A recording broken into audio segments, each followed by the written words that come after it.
Hey everybody, Ed here with the Digital Digest, and today I wanted to share my full review, the digitally digested segment for the Samsung Galaxy Tab S2. Now, in terms of specifications, the Tab S2 for many was not the upgrade that they were looking for from the original Tab S, and I understand why. We got a different aspect ratio, we lost features like NFC, haptic feedback, the infrared blaster, but in terms of what is still here, we did get a thinner, lighter, and I would say better built tablet overall.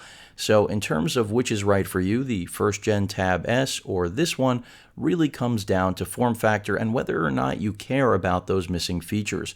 Now in terms of pricing and specifications, you've got two options when it comes to the Tab S2. You can go with either the 9.7 inch that I'm covering here or the 8-inch version.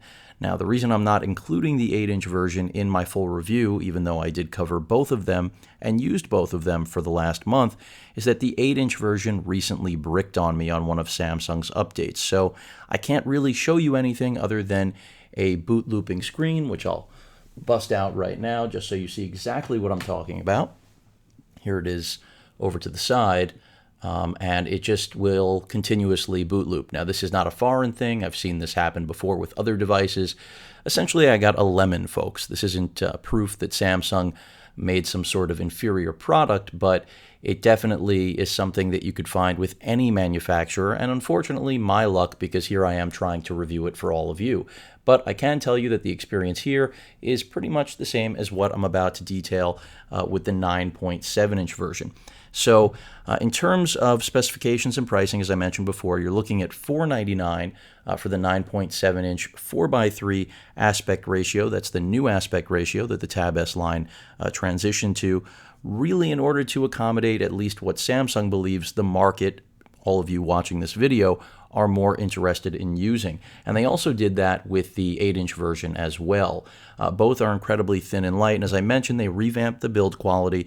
In terms of processor, you're dealing with the same octa-core processor found in the Note 4. So an interesting choice by Samsung, I would say, really showing that they're trying to be more profit conscious, believe it or not, and looking at that bottom line in the same way that Apple does and every other manufacturer that successfully earns. That doesn't necessarily mean delivering the product we all want. As many of you know, I don't cover Apple products for a reason except for when I actually point out what they're doing to the industry. And in this case, well, we have some of that Apple effect firsthand. As I mentioned, now a 4:3 aspect ratio, just like Apple's iPad, essentially the Air. In terms of screen resolution, same exact screen resolution as what we have with the iPad. We now have a 2048 by 1536 display, but of course Super AMOLED, so this still kills anything that Apple will put out when we are going to just do a side-by-side comparison of screen quality. In fact, most AMOLEDs will destroy LCDs unless, of course, they aren't good ones, which I've seen in the past, but they're far and few between.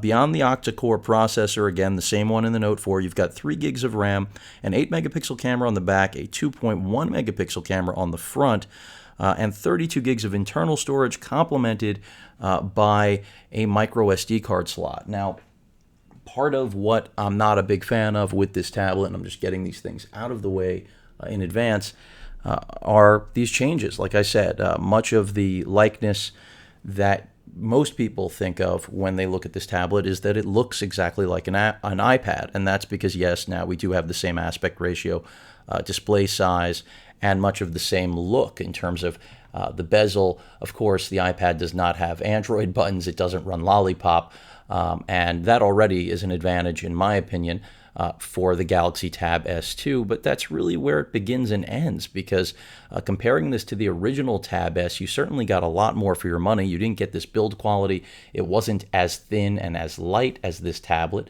but we lost the flash on the 8-megapixel camera that was on the original Tab S. As I mentioned, the haptic feedback is gone, the infrared blaster is gone, NFC is gone. So I really just have a list of features that we had with last generation that aren't here in this new version, which assumes the exact same price point, $500 for this one, $400 for the 8-inch, and the added benefit, which I'm being sarcastic, of now having to use a key like this in order to get into our micro SD card slot, which I am not a fan of in any form or fashion. But what essentially I see here is that Samsung basically took the exact design of the Note 4 and brought it to the Tab S line. Now, I say this is yet another move similar to what Apple has done, because we all know Apple has always been about taking what they've made successful and migrating it into other products. The Touch becoming the iPhone, and the iPhone essentially becoming the iPad, but without calling capability. And that's much of what we have here. And that's not to say that other Android tablets aren't the same. Anything running a mobile OS is running exactly that, an operating system meant for mobile devices. And they have their conveniences. I've covered tablets since inception, and they do serve a purpose. Now, Samsung believes you are going to be mostly reading on this device, which is why they moved to the 4:3 aspect ratio, as Apple's been using basically forever. I personally am not a fan of this decision. I think that tablets in general, both in this size as well as the bricked 8-inch that I have here, really deserve a more cinematic view, because if you plan on watching any video, this essentially kills off some of the surface area that you have on an already limited screen size. So that's a problem in itself, in my opinion, with both this and the 8-inch version. I would have rather they maintain the aspect ratio. Forget all the other features I mentioned, because I know many of you don't care about the IR blaster, NFC, the flash for the rear camera. Even though I'm not a fan of on tablet cameras, I think is a bit of a giveaway that I don't understand.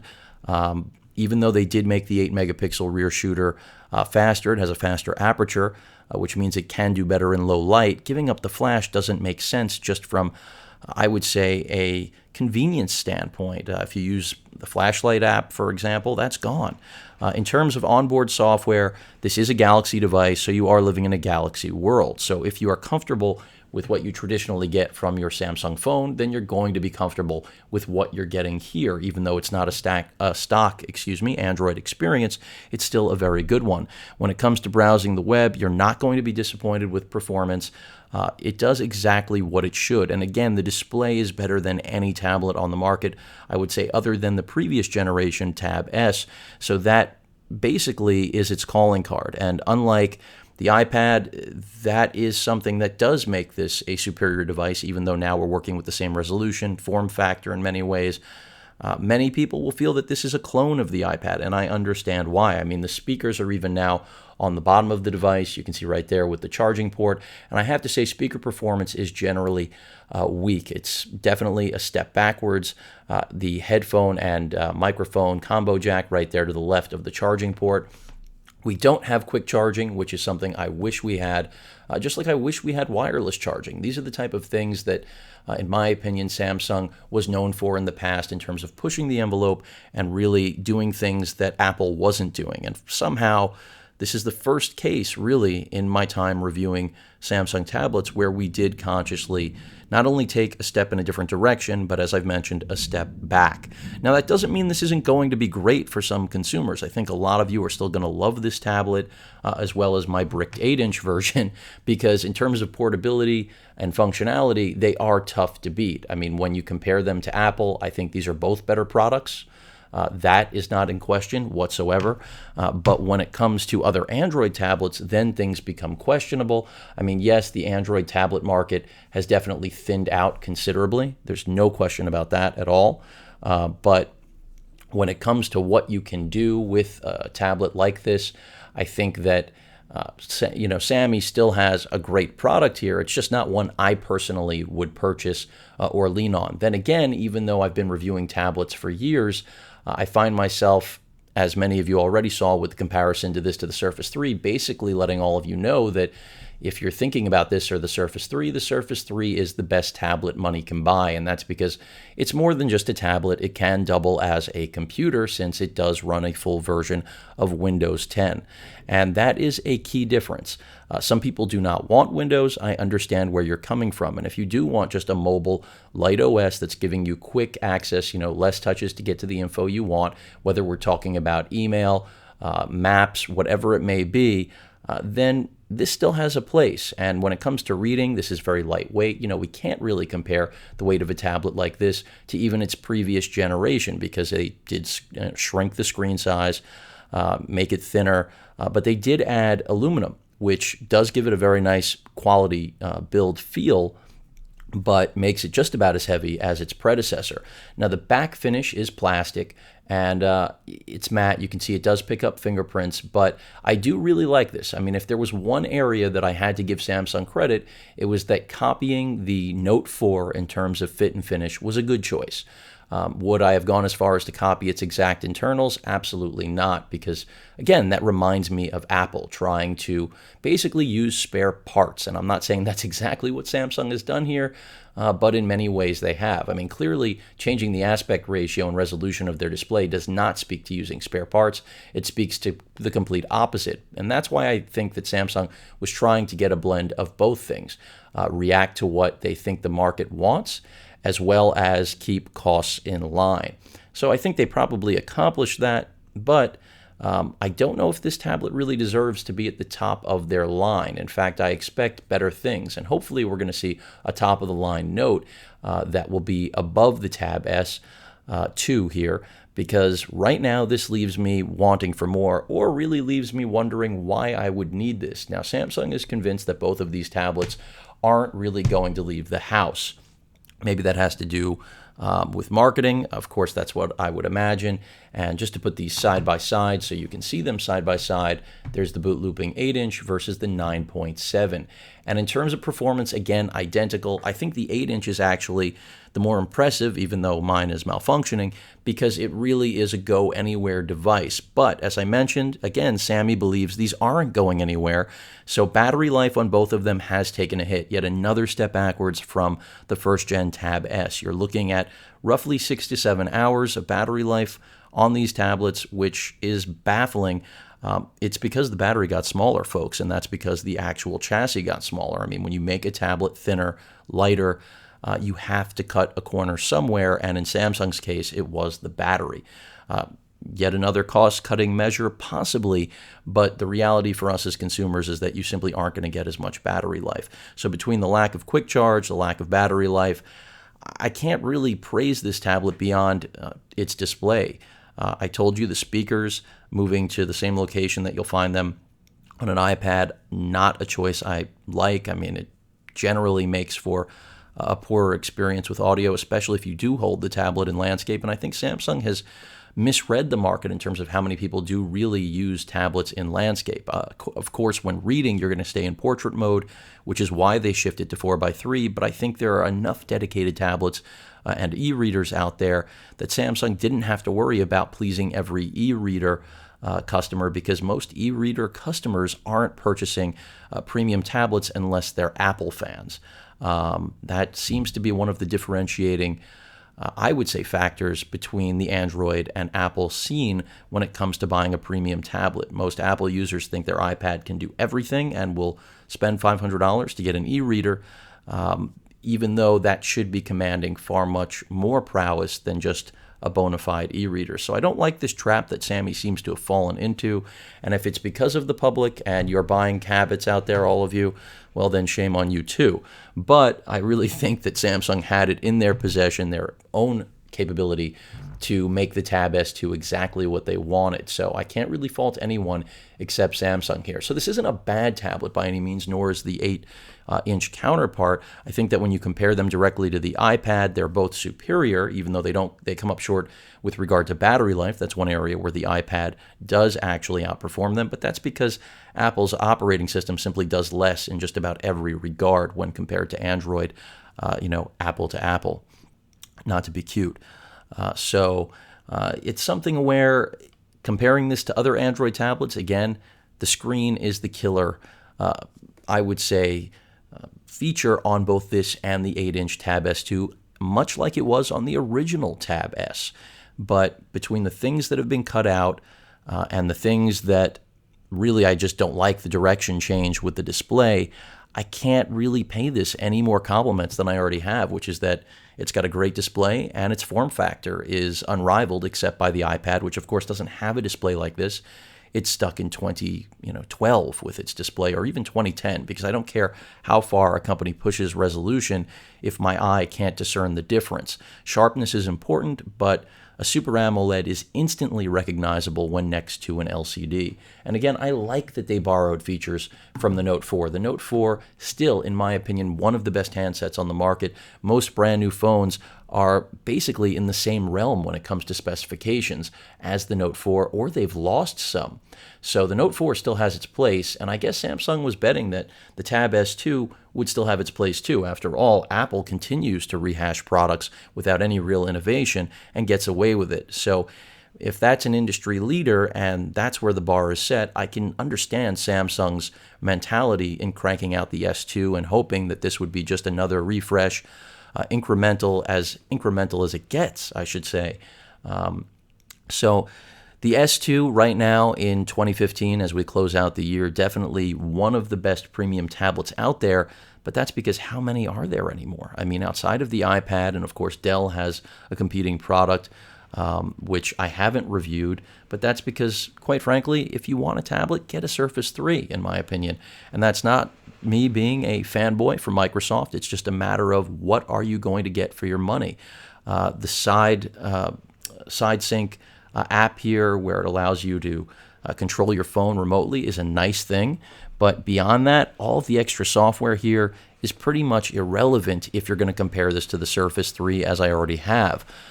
Comparing it to the iPad, that's where those things become more relevant. But again, losing features, not something I like to see in a refresh, especially just in order to achieve an aesthetic or boost margins.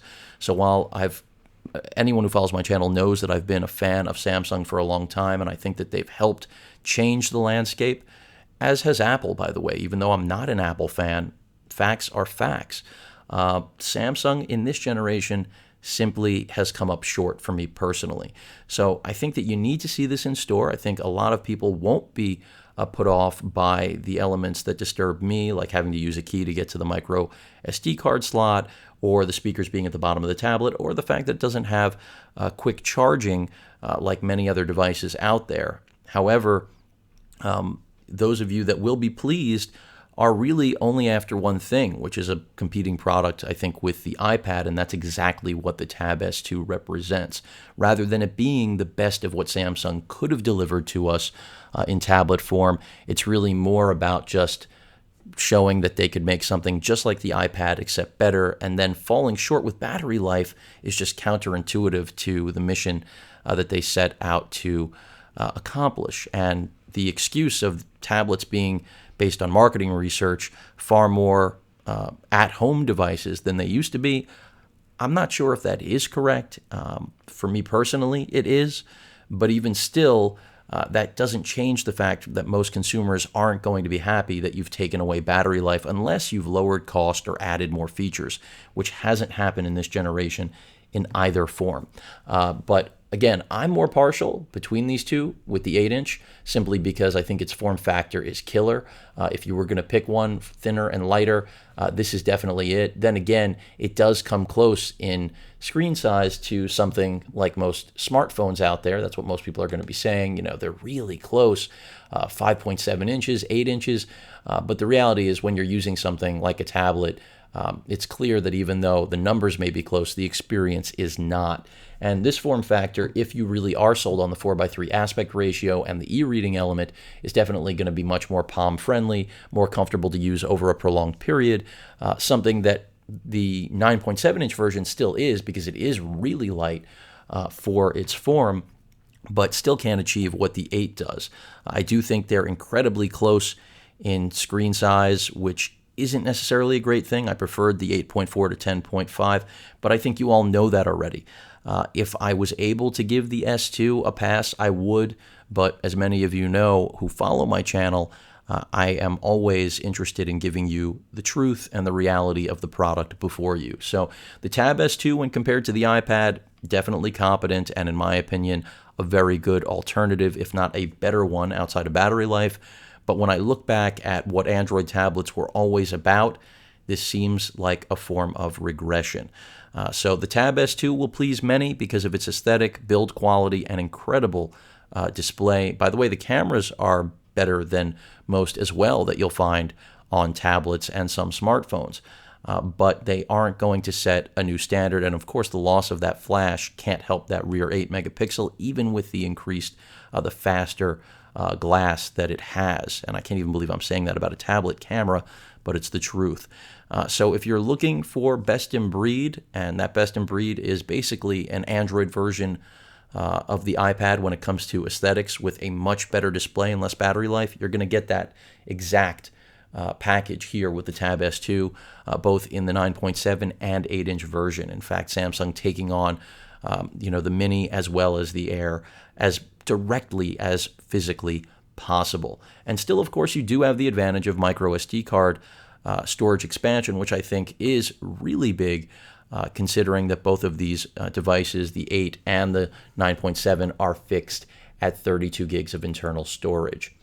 So great devices, but in my opinion, these were not a real step forward, unfortunately, from the first gen, unless, again, all you care about is aesthetic and getting that 4:3 aspect ratio. I mean, if that's more important to you to have the 4:3 aspect ratio, then by all means jump into the second gen. If not, I highly recommend going with the first gen and saving yourself some money, because the real difference that I can see in favor of this is simply build quality. If I were to take the aspect ratio and screen size decrease out of the picture, it would be all about the fact that these are far more stable and sturdy feeling than the all-plastic built Tab S first-gen products. But otherwise, literally everything from screen real estate to aspect ratio, IR blaster, as I mentioned, NFC, haptic feedback, these are things that I have always appreciated. So to lose those things, I simply can't endorse.